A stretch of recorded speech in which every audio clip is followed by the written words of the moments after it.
अस्सलाम वालेकुम। कैसे हैं स्टूडेंट्स आप? आज संडे ब्रंच में हम बात करने जा रहे हैं एआई की। काफ़ी ज़्यादा इस पे रिक्वेस्ट आ रही थी, तो शायद मैं आज ये लेक्चर ना देती क्योंकि मेरा गला अभी तक ठीक नहीं हुआ। लेकिन 10वीं मुहर्रम के बाद मैं थोड़ा रेस्ट भी करना चाह रही थी, लेकिन मैंने सोचा चले बैठी हूँ मैं लेक्चर रेडी कर दूँ, शायद इस तरह गला ठीक हो जाए। तो हम आज बात करने जा रहे हैं जनरेटिव एआई, एजेंटिक एआई और एआई एजेंट्स के बारे में। आज ये बुनियादी तौर पे एआई क्या है। एआई किसी भी चीज को आसान करने का है। आर्टिफिशियल इंटेलिजेंस तो एक मस्नूई जहानत है जो आपकी चीजों को फास्ट करे। अच्छा, अब हमारे पास तीन तरह के एआई हैं: एजेंटिव एआई, एजेंटिक एआई और एआई एजेंट्स। एआई एजेंट्स वो होते हैं जो खुद मुख्तार तौर पे अपना काम करते हैं। जनरेटिव एआई होते हैं जिनके हम आगे चल के इस पे बात करेंगे, जो नया कंटेंट बनाते हैं लेकिन एक लिमिट के साथ। एजेंटिक एआई वो होते हैं जो अपना माइंड यूज करते हैं। आज हम इन तीनों एजेंटिक और एआई एजेंट्स, इनके दरमियान हम डिफरेंस देखेंगे। तो चलिए स्टार्ट करते हैं। जैसे कि मैंने आपको बताया कि एआई यानी कि आर्टिफिशियल इंटेलिजेंस से क्या मुराद है, यानी कि वो कंप्यूटर सिस्टम जो ऐसे काम सर अंजाम देते हैं जो जिनके लिए आमतौर पर इंसान की मेंटल अप्रोच से ज्यादा अप्रोच की जरूरत होती है। फॉर एग्जाम्पल, ये आप एक फेस देख रहे हैं। एआई फोन्स में फेस रिकग्निशन की बात करें तो चेहरों को पहचानने के लिए इंसानी जहानत चाहिए, मगर यही काम हमारे फोन और सिस्टम्स करते हैं, तो हम उन्हें एआई या आई बेस्ड सिस्टम कहते हैं। ठीक है, अगर हम नोट करें तो हमारे पास इर्द गिर्द बहुत से ऐसे सिस्टम्स हैं कि अगर हम स्पीच ट्रांसलेशन की बात करें, नेटफ्लिक्स की, या रिकमेंडेशन की, यूट्यूब के कंटेंट सजेशन की बात करें, तो ये हमारे पास सब कुछ एआई की एग्जांपल्स हैं। अब हर एआई के अंदर एक खास ब्रांच होती है जिसे हम जनरेटिव एआई कहते हैं। जनरेटिव एआई क्या होता है? सबसे पहले हम जनरेटिव एआई की बात करते हैं, जनरेटिव एआई को समझते हैं। इसे हम मुख्तसर तौर पे आप देखते होंगे कि जेन एआई, अब बहुत सारी मार्केट में टर्म्स यूज हो जाती हैं कि हम जेन एआई में एक्सपर्ट है। अच्छा, जेन एआई की बात करें तो एआई की फील्ड में सबसे आसान चीज है जेन एआई। जेन एआई वो एआई है जो कॉन्टेक्ट तख्लीक करने के लिए इस्तेमाल होता है। ये कॉन्टेक्ट किसी भी तरह का हो सकता है, ये टेक्स्ट, इमेजेस, ऑडियो, वीडियो, यहाँ तक कि कोई कोड भी हो सकता है। अब हमने अपने पास इर्द गिर्द अपने पास बहुत से ऐसे जेन एआई टूल देखे होंगे। कभी हम चैट जीपीटी पर गए, कोई सवाल पूछा है या ईमेल का जवाब लिखने को कहा है आपने, या कभी क्लाउड या जेमिनाई से प्रोग्राम लिखवाया, तो ये सारे जेन एआई टूल का यूज किया है। फॉर एग्जांपल, हम जाते हैं चैट जीपीटी पे, यहाँ पे हम चैट जीपीटी सर्च करते हैं।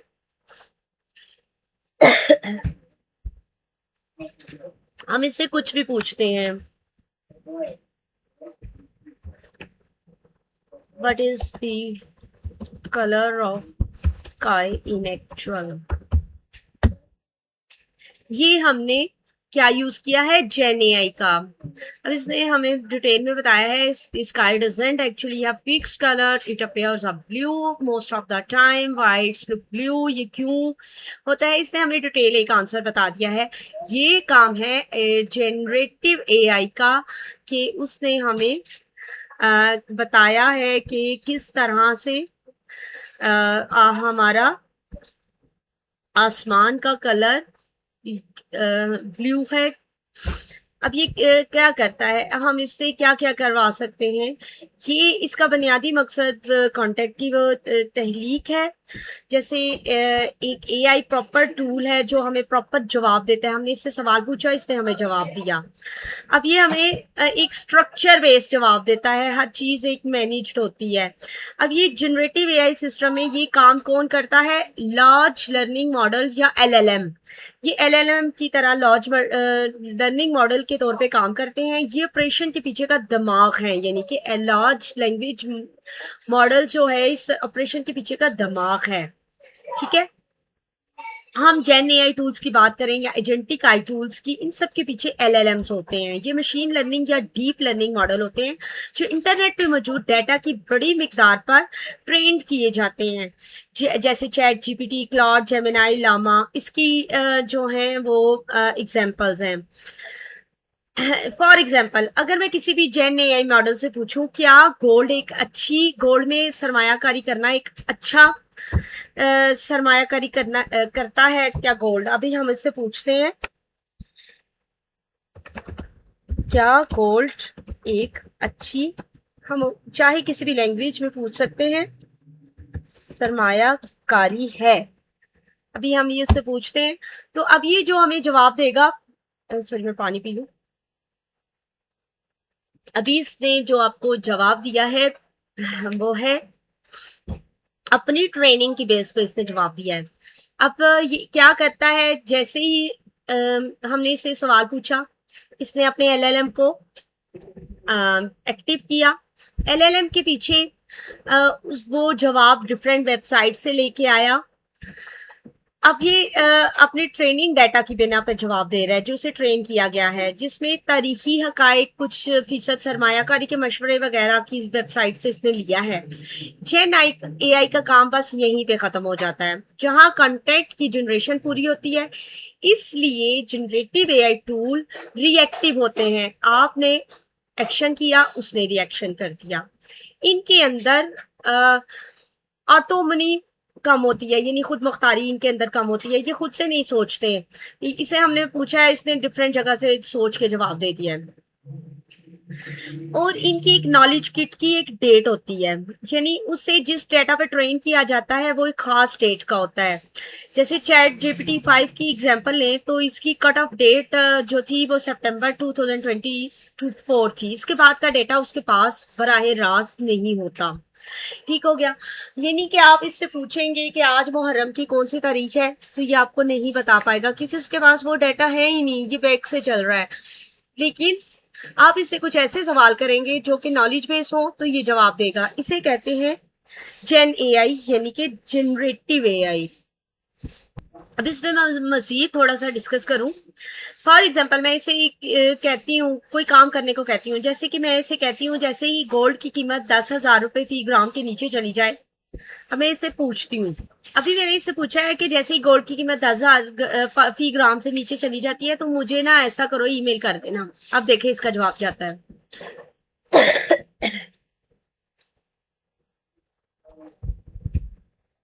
इसने हमें इनकार कर दिया है।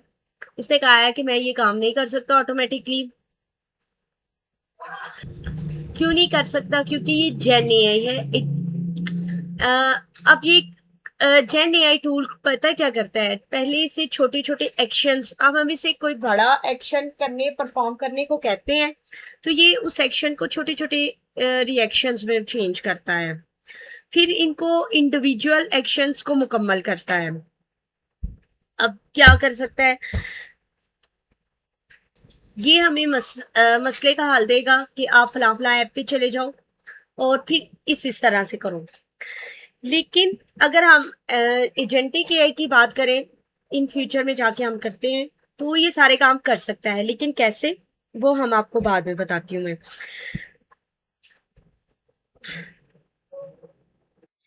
ये हो गया हमारा simple gen AI tool, ChatGPT, Gemini, DeepSeek वगैरह। इसके बाद हम बात करते हैं आगे, ये जनरेटिव एआई के बाद एजेंटिक एआई की। जनरेटिव एआई, जनरेटिव एआई या एआई एजेंट्स भी हम इसे कह सकते हैं, क्योंकि जनरेटिव एआई से ही एआई एजेंट बनते हैं। ठीक है। अब इनके अंदर क्या होता है, इसकी हम सबसे बड़ी 3 खूबियों की बात करते हैं। सबसे पहले जेन एआई के मुकाबले में जो ज्यादा है, सबसे पहले तो एजेंटिक एआई के स्टेम्स के अंदर ऑटोनॉमी का लेवल बहुत ज्यादा होता है, यानी कि ये टेक्स्ट लिख सकता है, ईमेल भेज सकता है, ऑर्डर प्लेस कर सकता है, डेटाबेस से मालूमात इसके बस में है, ये सारा काम कर सकता है। इसमें एक्शन परफॉर्म करने की अंदरूनी बिरूनी टूल्स तक रसाई होती है। इनसे हम अपने एआई एजेंट्स बनाते हैं, ठीक है। जनरेटिव एआई दूसरे पास पे रिएक्टिव है, ये रिएक्टिव है। हम कोई प्रोएक्टिव है, इसके साथ प्रोएक्टिव है, इसके अंदर एआई एजेंट्स थोड़ी ऑटोनॉमी के साथ प्लानिंग कर सकते हैं, टूल्स के हेल्प से मुख्तलिफ एक्शन कर सकते हैं। जनरेटिव आई के मिड में जो एलएलएम्स होते हैं, वैसे ही एजेंटिक एआई के मिड में भी एलएलएम्स होते हैं, और ऑपरेशन के पीछे ये दिमाग काम करते हैं। लेकिन इनके एलएलएम को भी हम आगे चल के समझेंगे कि दोनों के एलएलएम में डिफरेंस क्या होता है। अब एआई एजेंट्स और एजेंटिक एआई के फर्क को समझने के लिए हम एक एग्जांपल देते हैं, ठीक है। फॉर एग्जांपल, किसी भी टेक टीम में हमारे पास बहुत ज़्यादा इंजीनियर्स माहिर होते हैं। एक फ्रंट एंड इंजीनियर होता है और एक बैक एंड इंजीनियर, जो इन सब के ऊपर प्रोजेक्ट मैनेज कर रहा होता है। वो पूरी टीम से काम करवा के किसी एक मकसद को हासिल करता है, ठीक है। इसी तरह एआई एजेंट्स में हमारे माहिर इंजीनियर होते हैं। एक एजेंट का काम किसी एक खास टास्क को मुकम्मल करना होता है, और एजेंटिक एआई वो पूरा सिस्टम है जो इन तमाम एजेंट्स को मैनेज करता है ताकि एक हमें फाइनल हदफ मिल सके। फॉर एग्जांपल, हम अमेजोन की बात करेंगे, अमेजोन की साइट पे जाएं या दराज की साइट पे चले जाएं, आप किसी भी साइट के चले जाएं, वहाँ कस्टमर सपोर्ट एजेंट से अगर आप पूछें कि मेरा पैकेज कहाँ है, तो इस एजेंट को पहले से डेटाबेस भी रसाई होती है। वो जानता है कि कस्टमर कौन है, किस पैकेज की बात हो रही है। वो एजेंट खुद से वेबसाइट की शिपिंग सिस्टम से पैकेज का स्टेटस लेकर आएगा, इसे वेरीफाई करेगा, फिर कस्टमर को जवाब देगा।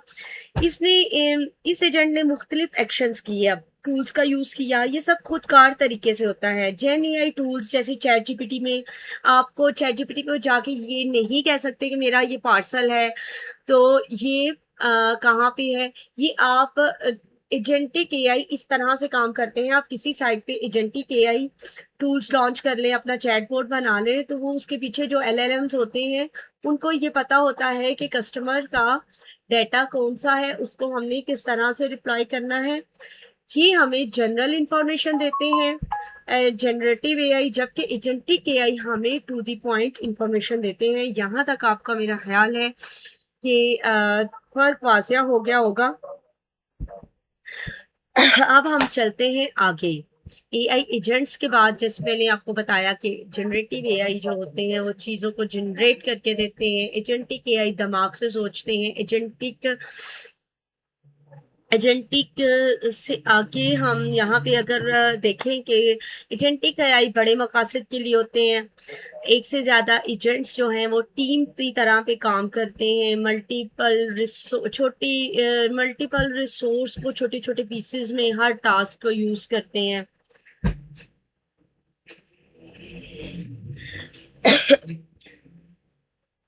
एजेंट्स को कहाँ पे बनाया जाता है?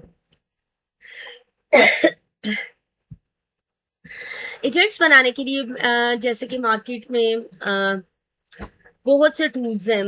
मार्केट में एजेंट NA10 के नाम से एक टूल है, ओपन एआई कोडेक्स, और बहुत से टूल्स हैं। इन टूल्स की हेल्प से हम एजेंट्स बना सकते हैं। इससे पहले जब हमने एजेंट्स की बात की तो वो एक इंडिविजुअल एजेंट्स थे जो टास्क पे फोकस करते थे। जैसे कि मैंने आपको बताया कि हमने उसे एक टास्क दिया कि हमारा पार्सल है, उसे ट्रैक करो। अब हम बात करते हैं एजेंटिक एआई के वो स्टेम्स और आर्किटेक्चर की जो कि गोल फोकस्ड होते हैं, जिन्हें एक बड़ा मकसद दिया जाता है, जिसे हम किसी छोटे छोटे टास्क में तकसीम करते हैं। ये मकसद कुछ भी हो सकता है। फॉर एग्जाम्पल, हमने एक एजेंटिक एआई का सिस्टम बनाया, इसे गोल दिया, उसे कहा कि मेरे पास 5 लाख रुपए का बजट है, जब कंडीशन साजगार होगी तो मुझे सोना खरीदने में मदद करो। अब सिस्टम क्या करेगा? वो इस गोल को छोटे छोटे गोल्स में तकसीम कर देगा। पहला स्टेप क्या होगा? वो मार्केट को लगातार मॉनिटर करता रहेगा। दूसरा ये होगा कि वो एक खास हद मुकर्रर कर देगा कि एक वक्त में कितनी सरमायाकारी करनी है, और एक मरहला होगा कि खरीदारी के आर्डर को वो एग्जीक्यूट करेगा। और डिफरेंट ये मरहलों को पूरा करने के लिए एजेंटिक एआई सिस्टम में हम एक से ज्यादा एजेंट्स का यूज करेंगे। हमारे पास एक मार्केटिंग मॉनिटरिंग एजेंट होगा, दूसरा फाइनेंशियल एडवाइजरी एजेंट होगा जो हमें ये बताएगा कि कितना पैसा इन्वेस्ट करना है, एक एग्जीक्यूशन एजेंट होगा जो हमसे तस्दीक लेके ऑर्डर प्लेस करेगा, आखिर में ईमेल या मैसेज के जरिए हमें बताया जाएगा। तो एजेंट्स का काम ये होता है, मल्टीपल एजेंट्स, मल्टीपल टास्क।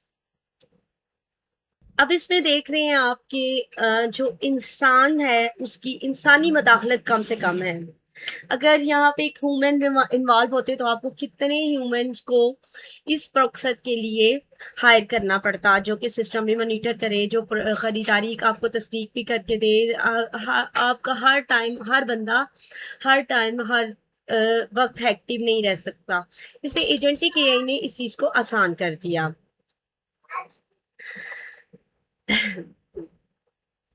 इसका मतलब ये है कि सिस्टम बड़े मकसद को छोटी काबिल इंतजाम हिस्सों में तकसीम कर लेता है।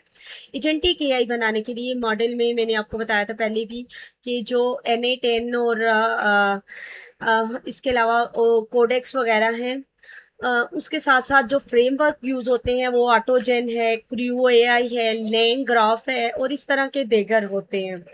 ये आपको मैं इसका रोड मैप बता रही हूँ एजेंटिक एआई का। फिर एंड पे हम इन सबको देखते हैं कि एवोल्यूशन के तौर पे इन सबको देखते हैं, वो भी मैंने एक स्लाइड बनाई थी। यस, अब हम एक एवोल्यूशन के तौर पे देखते हैं कि सबसे पहले क्या हुआ। सबसे पहले हमारे पास बेसिक एआई है जो कि बहुत कम जानता है, काम की नोयत को पहचानता है, टूल्स का इस्तेमाल नहीं करता, मल्टीपल स्टेप नहीं लेता, ऑपरेशंस नहीं लेता करता। फिर हमारे पास आता है जनरेटिव एआई जो कि जिसकी भी खुद मुख्तारी कम है, तख्लीक नहीं कर सकता, तख्लीक करता है, सॉरी, टूल्स बहुत कम यूज करता है, मल्टीपल स्टेप्स नहीं ले सकता और ऑपरेशन भी नहीं लेता। इसके पास एआई एजेंट आते हैं जो कि दरमियाने तौर पे उनको एआई एजेंट्स हैं, इन्हें हम कुछ बताते हैं और कुछ चीजें खुद कर सकते हैं, कुछ को ये टूल्स पे छोड़ते हैं, काम मुकम्मल करते हैं, हाँ टूल्स का यूज भी करते हैं, मल्टीपल स्टेप्स कभी कभी लेते हैं और महदूद होते हैं। फिर हमारे पास आ जाता है एजेंटिक एआई जो कि अभी के तौर पे यूज किया जा रहा है। ये हर स्टेप खुद से लेता है, ऑटोमेट है, अपना मकसद पूरा करता है, टूल्स का इस्तेमाल मसीह तौर पे करता है, मल्टीपल स्टेप लेता है, बाकायदा टीम वर्क के तौर पे काम करता है। कैसे? जैसे कि मैंने गोल्ड की खरीदारी का आपको बताया। जब हम सादा एआई से एजेंटिक एआई की तरफ जाते हैं, जिन कामों को हम एआई से करवाते हैं इनकी कॉम्प्लेक्सिटी बढ़ती जाती है। हमारे पास सादा एआई सिस्टम्स हैं, फिर सादा, इसके बाद ये देखें मैंने बताया कि हमारे पास यही पैटर्न्स थे, सादा एआई, इनको पैटर्न को पहचानते हैं, तजावीज देते हैं, पैटर्न ढूंढते हैं। फिर इसके बाद हम जनरेटिव एआई की तरफ जाते हैं जो LLM रिएक्टिव है, नया कंटेंट बनाते हैं। फिर ये एजेंट है जो कि टूल्स का यूज करते हैं, काम मुकम्मल करते हैं। इसके बाद एजेंटिक एआई जाते हैं जो कि गोल फोकस्ड हैं, मल्टीपल एजेंट हैं, टोटल तौर पे खुद मुख्तार हैं। मुझे उम्मीद है कि हमारे आज के सेशन में जनरेटिव एआई, एजेंटिक एआई और इसके अलावा एआई एजेंट्स के दरमियान आपको डिफरेंस भी पता चल गया होगा। इसके अलावा टेक या एआई से मतलब कोई भी डाउट हो तो आप कमेंट में पूछ सकते हैं। इंशाल्लाह आज के सेशन में इतना ही, और मिलते हैं फिर इंशाल्लाह किसी और सेशन के साथ और किसी और चीज़ को एक्सप्लोर करेंगे। तो यहाँ से अब आपका काम शुरू होता है कि अब आपने क्या सीखना है और किस फील्ड में जाना है। आपने बेसिक एआई को एक्सप्लोर कर लिया, इसके बाद आप जनरेटिव एआई पे एक्सपर्ट हो गए, चैट जीपीटी को यूज करना आ गया ठीक तरीके से। फिर आपका काम है ये एजेंट्स के साथ आप काम करें, फिर आप एजेंटिक एआई मॉडल्स बनाएं। ये चारों चीजें थी जो कि मैं आपको डिस्कस करना चाह रही थी। जो लोग पूछ रहे हैं हम एआई को किस तरह से लेके चलें, हमें क्या सीखना है एआई में, जो मैंने एक मुकम्मल रोड मैप आपको दे दिया है कि ये चीजें हैं, ऐसे यूज होती हैं, इस तरह से इस्तेमाल होती है। इन्हें सीखने के लिए आपके पास एक मुकम्मल रोड मैप मौजूद होना चाहिए था। ये आपके लिए आज का रोड मैप है। इंशाल्लाह मिलते हैं नेक्स्ट वीकेंड में किसी और इंफॉर्मेटिव वीडियो के साथ।